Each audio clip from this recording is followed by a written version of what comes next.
Bom dia, gente. Bom dia, tudo bem? Belezinha? Joia? Meu nome é Adilson Pera, para quem não me conhece, e nós vamos fazer uma revisãozinha aí de direito administrativo, tá? Para esse domingo próximo. É bom que a aula é sexta, né? De revisão, porque daí no sábado dá aquela, né? Aula no sábado, o dia inteiro, né? Aí depois no outro dia já a prova. Aí, se no sábado vê alguma coisinha que não lembrava, né? Já fica naquela, nossa, amanhã mesmo, se cair, aí... Né? Pelo menos assim você tem o dia seguinte ainda para dar uma olhadinha em alguma coisa, né? Bom, seguinte, olha. Eu vou comentar aqui com vocês sobre 4 temas que eu acho que tem uma possibilidade muito grande de cair amanhã. Administração pública, responsabilidade civil do Estado e do servidor, parte de concessão e permissão de serviços públicos e um pouquinho sobre bens públicos, tá? Bom, administração pública, você tem a direta, tem a indireta. Direta, composta pela União, Estados, Distrito Federal e municípios. Todas essas pessoas jurídicas são pessoas jurídicas de direito público. Também são chamados entes políticos, né? Então, se aparece na sua prova um ente político, então é a União, um Estado, o Distrito Federal ou um município, tá? Beleza. Agora, administração indireta, aí que você tem que ficar mais atento. Pelo seguinte, administração indireta, ela é composta por autarquias, fundações públicas, empresas públicas e sociedades de economia mista. Tá? Pera, concessionária não entra em administração pública. Tá? Pera, agências. Opa, cuidado, agência entra. Por quê? Porque se é agência reguladora, ela é autarquia em regime especial. Então ela é autarquia. Se é agência executiva, aí ela tem natureza autárquica ou fundacional. Tá? Então as agências entram na administração indireta. Beleza? Beleza. Vamos lá. Autarquias. O que é autarquia? Putz, autarquia é a pessoa jurídica que mais se assemelha ao Estado. Por isso que se fala que é longa-manos do Estado, é uma extensão do Estado. Quase tudo que se aplica ao Estado se aplica às autarquias. Autarquia é pessoa jurídica de direito público, criada por lei. Cuidado com esse criada. Não é autorizada, é criada. Isso quer dizer o quê? Isso quer dizer que não precisa de registro, né? A lei é o suficiente para criar a autarquia. Então, a autarquia é pessoa jurídica de direito público criada por lei específica. Tá? Fundação pública. Bom, fundação pública eu tenho que ficar atento pelo seguinte. Fundação pública, esse pública é porque ela é instituída pelo poder público. Prevalece o entendimento que essa fundação instituída pelo poder público pode ser regida pelo direito público ou pelo direito privado. Então prevalece o entendimento de que o poder público pode instituir fundação regida pelo direito público ou regida pelo direito privado. Tá. Pera, se ela é regida pelo direito público, ela é criada por lei? Sim, igual às autarquias. Tá? Tanto que alguns chamam de fundações autárquicas, né? Ou autarquias fundacionais. Tá? Então, se ela é regida pelo direito público, ela é criada por lei. E se ela é regida pelo direito privado? Como a VUNESP, por exemplo. Ela é instituída pelo poder público e regida pelo direito privado. Aí ela não é criada, né? Aí ela é autorizada por lei, porque ela precisa de registro. Tá? Pera, fica mais fácil eu guardar assim. Se é pessoa jurídica de direito público, é criada por lei. Se é pessoa jurídica de direito privado, é autorizada por lei? Sim. Então, empresa pública e sociedade de economia mista, que são pessoas jurídicas de direito privado, elas são autorizadas por lei? Sim. Porque elas necessitam de registro, que no caso é na junta comercial. Tá legal? Beleza. Gente, destas pessoas jurídicas que nós citamos, autarquia, fundação pública, empresa pública, sociedade de economia mista, as únicas que podem explorar atividades econômicas São empresas públicas, sociedades de economia mista. Né? Empresa pública e sociedade de economia mista pode explorar a atividade econômica, visando lucro. Né? Já a autarquia e fundação não pode explorar a atividade econômica. Tá? Só exerce atividades típicas do Estado. Tá legal? Beleza? Pera, essa questão de eu dividir se ela no caso de empresa pública e sociedade de economia mista, se ela presta serviço público ou se ela explora atividade econômica, isso é uma coisa que eu tenho que prestar atenção, né? Porque se ela presta serviço público, por exemplo, ela responde de forma objetiva. Já se ela explora atividade econômica, responde de forma subjetiva. Se ela presta serviço público, os bens utilizados nessa prestação são considerados públicos e não podem ser penhorados. Já se ela explora atividade econômica, o bem pode ser penhorado. Como no caso dos bancos, né? Caixa Econômica Federal, Banco do Brasil. Gente, os bens desses bancos, eles podem ser penhorados. Eles podem ser penhorados. Porque é uma pessoa jurídica de direito privado que está explorando a atividade econômica. Tá? Então fique atento com essas diferenciações, principalmente no caso da responsabilidade civil das pessoas, que uma é objetiva, outra é subjetiva, e a questão dos bens, que um é considerado público e o outro não. Tá legal? Belezinha? Joia. Então tá bom. Sobre responsabilidade, já pegando o gancho aí no que a gente falou. Bom, essas pessoas jurídicas todas que nós citamos, administração direta e administração indireta, elas respondem, em regra, de forma objetiva. Essa responsabilidade objetiva, ela equivale à chamada teoria do risco administrativo. Ou seja, deve ser demonstrado o dano sofrido e o nexo causal. Não se demonstra dolo ou culpa. Certo? E elas respondem, em regra, de forma objetiva, pelos danos que seus agentes, agindo nesta qualidade, causarem a terceiros, garantido o direito de regresso contra o agente causador do dano. Pera, vários pontos a gente tem que analisar nisso que você falou, né? Primeiro, essas pessoas respondem em regra de forma objetiva. Então, haverá hipótese em que elas responderão de forma subjetiva? Sim. Sim, como por exemplo, nos danos decorrentes de omissões do poder público, a responsabilidade é subjetiva. Dano que decorre de evento da natureza, a responsabilidade é subjetiva. E aí, para o Estado arcar com eventual indenização, tem que ser demonstrado dolo ou culpa. Tá? A responsabilidade subjetiva, ela equivale à chamada teoria da culpa administrativa. Então tem a teoria do risco administrativo, que é a responsabilidade objetiva. E teoria da culpa administrativa, que é a responsabilidade subjetiva. Tá? Pera, só um detalhe. Aquela chamada teoria do risco integral. Gente, por essa teoria do risco integral, o Estado ele assume integralmente a responsabilidade. E ele não tem a possibilidade de se eximir dessa responsabilidade, mesmo que a culpa exclusiva seja da vítima. É o caso, cai muito isso em prova de OAB, da colisão entre um veículo público e um veículo particular, e o veículo particular está errado porque avançou no farol vermelho. Se fosse adotada a teoria do risco integral, o Estado seria condenado a indenizar esse proprietário do veículo particular. Mas prevalece o entendimento que a teoria do risco integral não é aceita no nosso ordenamento jurídico. E esse entendimento é o que vocês têm que levar para a prova da OAB. Pera, é que eu já ouvi falar que no caso de danos ambientais e danos nucleares deve ser utilizada a teoria do risco integral. Há quem entenda dessa forma, mas o entendimento majoritário é que essa teoria do risco integral não é aceita no nosso ordenamento jurídico, porque o Estado se converteria num segurador universal, indenizando em qualquer caso, inclusive no caso de culpa total da vítima. Tá? Então fique esperto. Apareceu lá, teoria do risco integral, nosso ordenamento jurídico prevalece o entendimento, e essa é a posição da OAB, que essa teoria não é aceita no nosso ordenamento jurídico. Tá legal?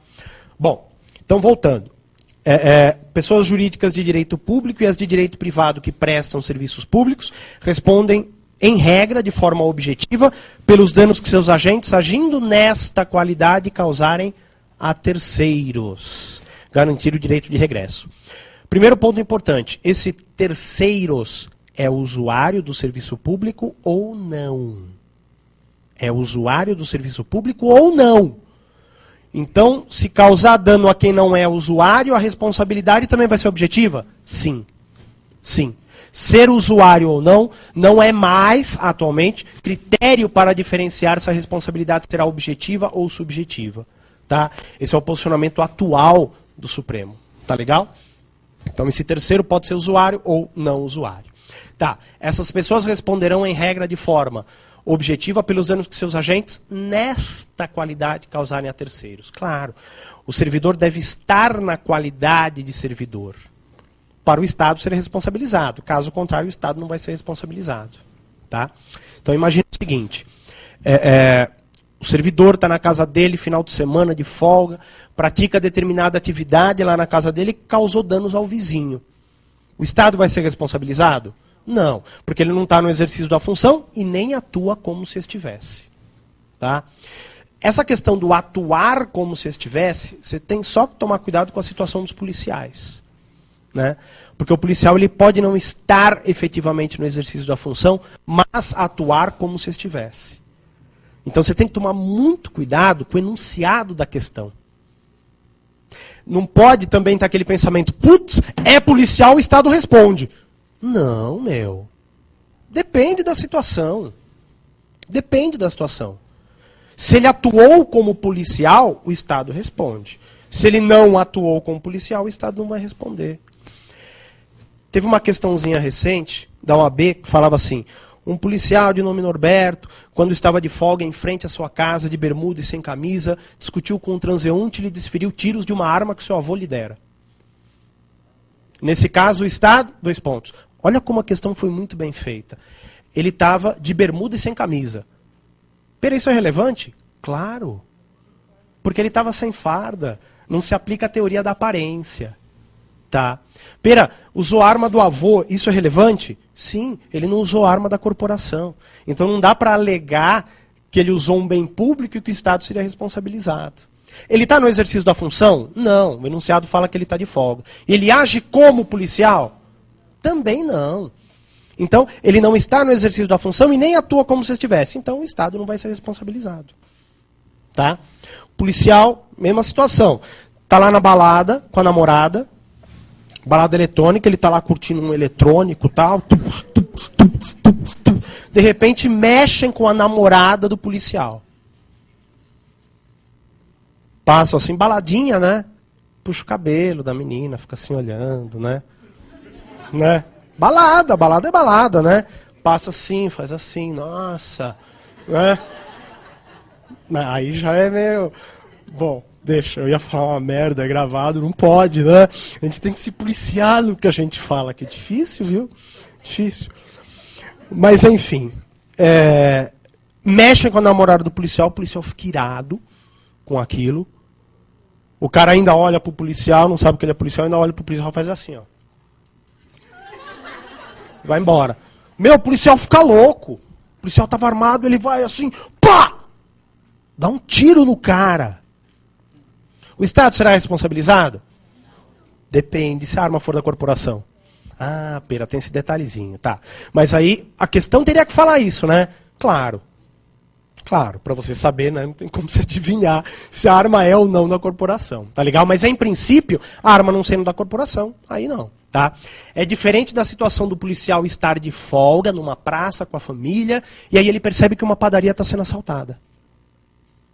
Aí esse policial que se encontrava armado, vai na direção da padaria e procura ajudar os particulares que lá estão. Bom, nesse caso, o policial ele age como policial. Então, se nessa atuação ele causar danos a particulares, o Estado será responsabilizado. Tá legal? Bom, pera, esses particulares que sofreram danos vão pleitear a indenização. Aciona quem? O Estado ou o servidor? O Estado, muito bem. Aciona o Estado, aciona a pessoa jurídica. que move a ação regressiva contra o agente causador do dano, se demonstrado dolo ou culpa, porque a responsabilidade do servidor é subjetiva. Beleza. Prevalece o entendimento que essa ação regressiva é imprescritível, com base no artigo 37, parágrafo 5º da CF. Então, essa ação de regresso que a administração move contra o servidor, prevalece o entendimento que ela é imprescritível. Tá legal? Muito bem. Pegando o gancho aí na responsabilidade do Estado, vamos falar da responsabilidade um pouco do servidor agora perante a administração. Gente, o servidor responde pelas condutas que pratica, sejam elas dolosas, culposas, omissivas ou comissivas, desde que causem prejuízo a terceiros ou ao erário. Tá? O servidor será responsabilizado por esses danos causados a terceiros ou ao erário. O servidor ele pode responder por uma única conduta praticada nas esferas civil, penal e administrativa. Então, ele pode responder por uma única conduta que ele praticou nestas três esferas, civil, penal e administrativa. A absolvição na esfera penal gera absolvição na esfera administrativa? Depende. Depende. Depende do quê, Perinha? Depende do motivo pelo qual ele foi absolvido na esfera penal. Isso você tem que guardar. Existem duas hipóteses de absolvição na esfera penal que obrigatoriamente também geram absolvição na esfera administrativa. Quais são essas duas hipóteses? Inexistência do fato, não houve o fato, inexistência do fato, e negativa da autoria. Negativa da autoria. Houve o fato, mas ele não foi o autor. Então, ou o fato não houve, ou ele não foi o autor. Se ele for absolvido na esfera penal por uma dessas duas hipóteses, obrigatoriamente ele também será absolvido na esfera administrativa. Inexistência do fato e negativa da autoria. Tá legal? Cuidado com a pegadinha de prova. Qual a pegadinha de prova, Pera? O servidor foi absolvido na esfera penal por falta de provas. Será também absolvido na esfera administrativa? Não, não. A absolvição na esfera penal por falta de provas não gera qualquer repercussão na esfera administrativa. Então, na esfera administrativa, nesse caso, ele pode ser punido, embora tenha sido absolvido na esfera penal. Tá legal? Guarda essas duas hipóteses que caem muito isso, e às vezes cai em direito penal, hein? Na parte de direito penal. Tá? Inexistência do fato e negativa da autoria. Tá legal? Beleza? Muito bem. Gente, vamos lá. Parte de concessão e permissão de serviços públicos. Bom, as concessionárias e permissionárias de serviços públicos, elas são pessoas jurídicas de direito privado que prestam um serviço público por meio de uma delegação estatal, certo? Quando elas prestam esse serviço, até já deixamos aqui na entrelinha, elas respondem em regra de forma objetiva pelos danos causados a terceiros. Porque elas são pessoas jurídicas de direito privado que prestam serviços públicos. Tá? Gente, concessionária e permissionária presta o serviço em seu próprio nome, por sua conta e risco, mas sob o controle do poder concedente. Né? E quem é o poder concedente? É aquele que delega. Mas quem é que delega? A administração direta. Só. Então, poder concedente é só União, Estados, Distrito Federal e município. Só. Se aparece na tua prova, autarquia como poder concedente, está errado.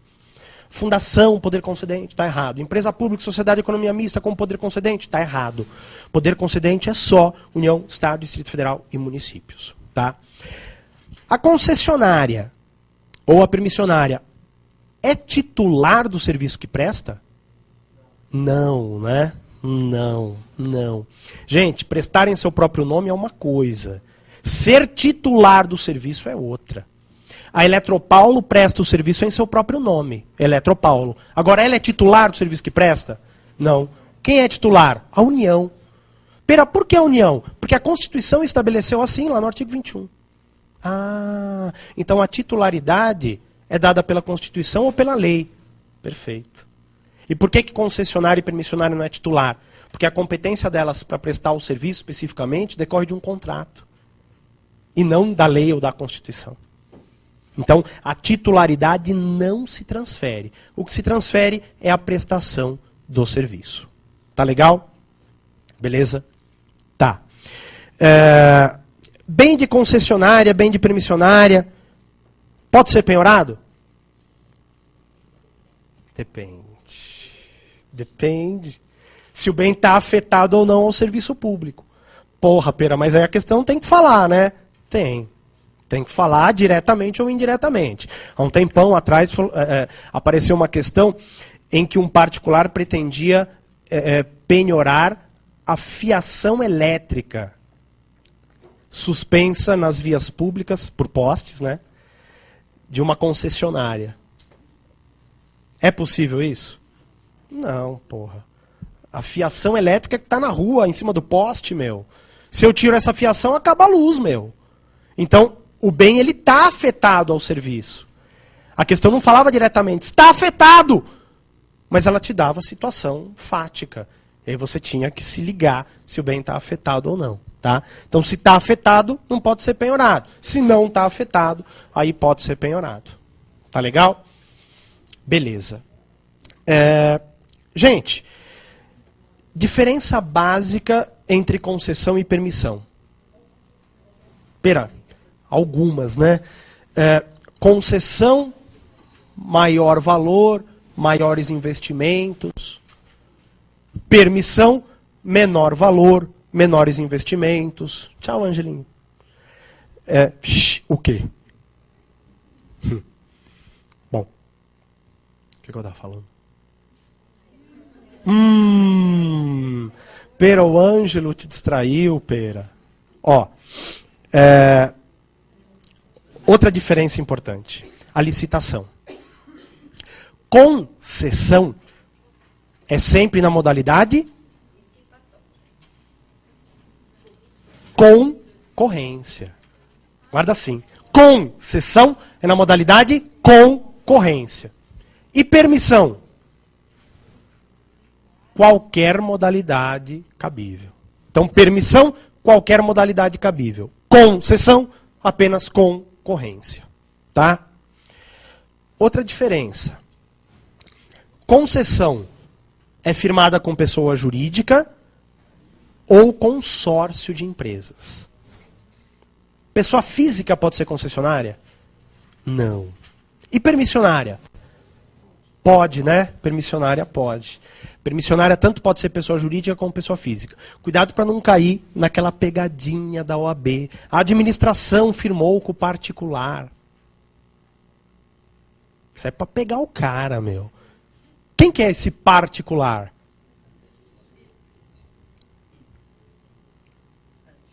Pegou a senhora.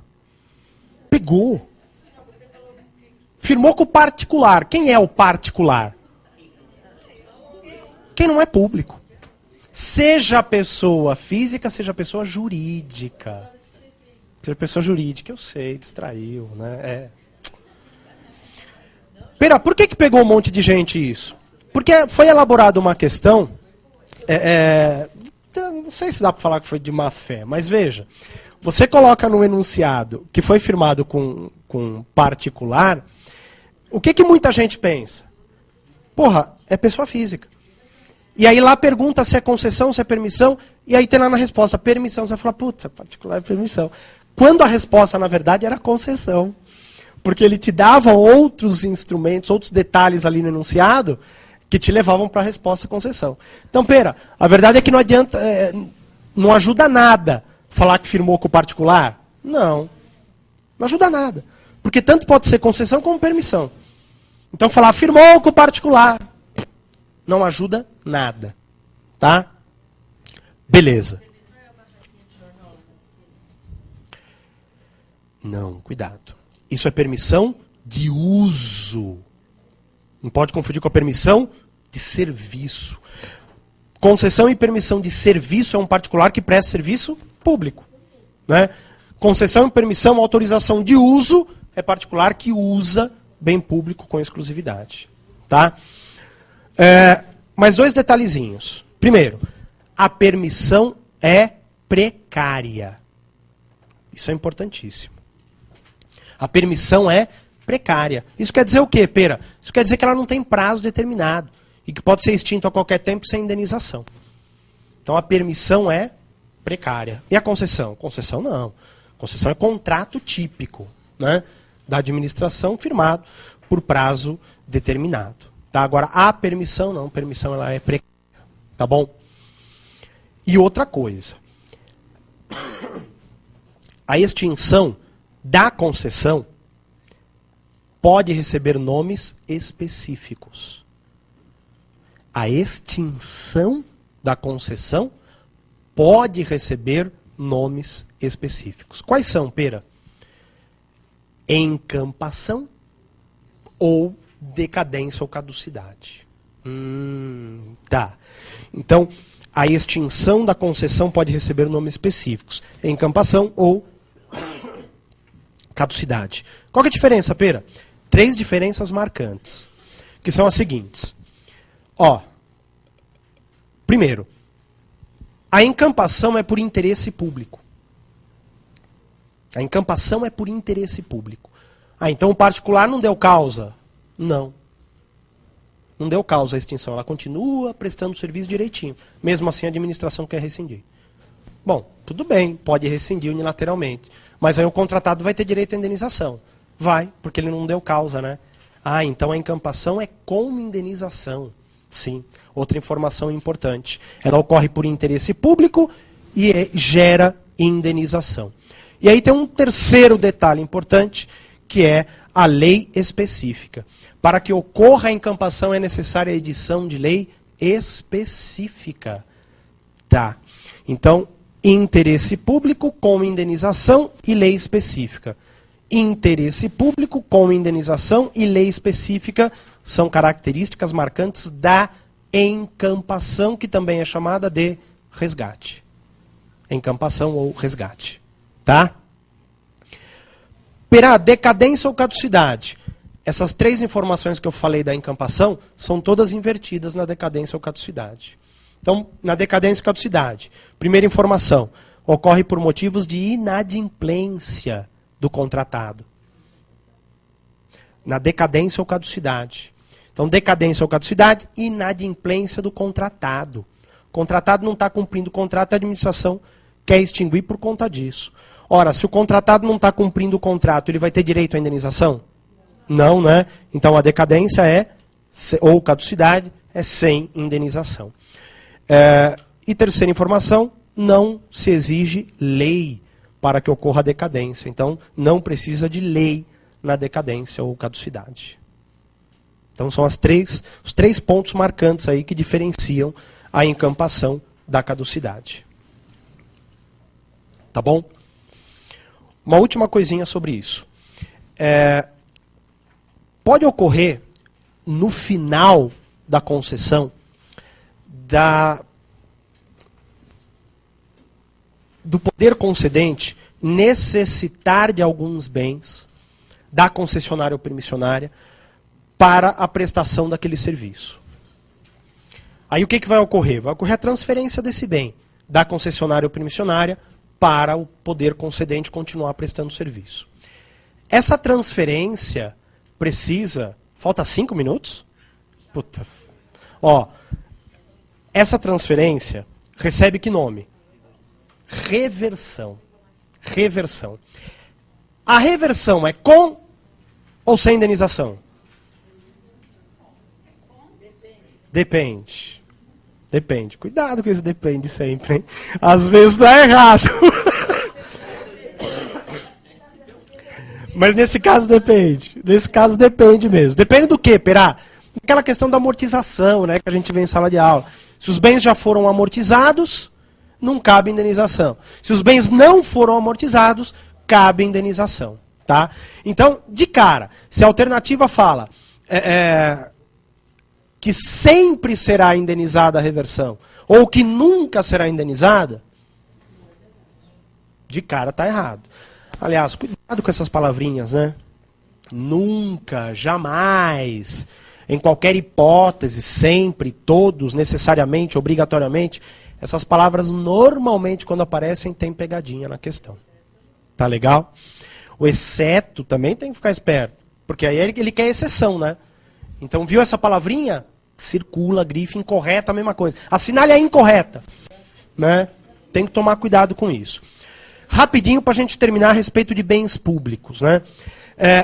Classificação mais tradicional de bem público. De uso comum, de uso especial e o dominical ou dominial. De uso comum, ruas, praças, praias. De uso especial, são bens que têm uma destinação específica, né? Hospitais, escolas, creches, bibliotecas públicas, etc. Os bens de uso comum e os de uso especial estão afetados a um fim público. Tá? Portanto, o poder público não pode alienar esse bem. Certo? Porque eles estão afetados. E os dominicais, são aqueles que não têm qualquer destinação pública. Tá? Um terreno baldio público, o prédio onde funcionava uma escola pública que foi desativada e o prédio está sem qualquer destinação, isso é bem dominical.